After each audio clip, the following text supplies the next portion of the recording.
Box office దగ్గర release అయిన రోజు నుండి ఎక్సలెంట్ కలెక్షన్లతో దూసుకుపోతున్న కల్కి 2898 మూవీ బాక్సాఫీస్ దగ్గర ఇప్పుడు మూడవ రోజు తెలుగు రాష్ట్రాల్లో ఎక్సలెంట్ కలెక్షన్లతో దుమ్ము లేపగా క్రికెట్ మ్యాచ్ వలన కొంచెం ఇబ్బంది కలిగినా కానీ ఓవరాల్ గా చూసుకుంటే రెండవ రోజుతో పోల్చితే కేవలం 17 లక్షలు మాత్రమే డ్రాప్ అయ్యి 19.83 కోట్ల రేంజ్ లో షేర్ ను సొంతం చేసుకోగా తెలుగు రాష్ట్రాలలో మూడవ రోజు హైయెస్ట్ కలెక్షన్లను సొంతం చేసుకున్న సినిమాల జాబితాలో మరోసారి టాప్ 3 ప్లేస్ ను సొంతం చేసుకుని రచ్చ చేసింది ఈ సినిమా.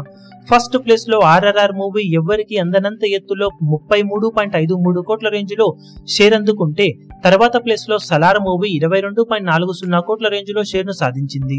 ఇప్పుడు మూడో ప్లేస్ లో కల్కి 19.83 కోట్ల షేర్ అందుకోగా తర్వాత ఆదిపురుష్ 17.07 కోట్ల దాకా షేర్ ను, బాహుబలి 2 16.60 కోట్ల షేర్ ను, పుష్ప 14.38 కోట్ల దాకా షేర్ ను, భీమ్లా నాయక్ 13.51 కోట్ల దాకా షేర్ ను, వాల్తేరు వీరయ్య 12.61 కోట్ల దాకా షేర్ ను, సర్కారు వారి పాట 12.01 కోట్ల దాకా షేర్ ను, అలవైకుంఠపురంలో 11.21 కోట్ల దాకా షేర్ ను, సాహో మూవీ 11.16 కోట్ల దాకా షేర్ ను, రాధేశం మూవీ 10.58 కోట్ల దాకా షేర్ ను అందుకున్నాయి.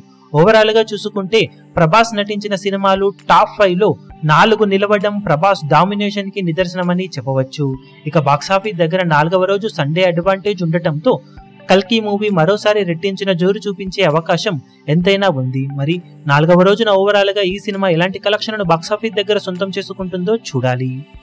ఈ వీడియో మీకు నచ్చినట్లయితే లైక్ చేయండి, షేర్ చేయండి, ఛానల్ ను సబ్స్క్రైబ్ చేయడం మాత్రం మరవకండి. ఏ చిన్న అప్డేట్ ను మిస్ అవ్వకూడదు అనుకుంటే బెల్ ఐకాన్ ను ప్రెస్ చేయండి.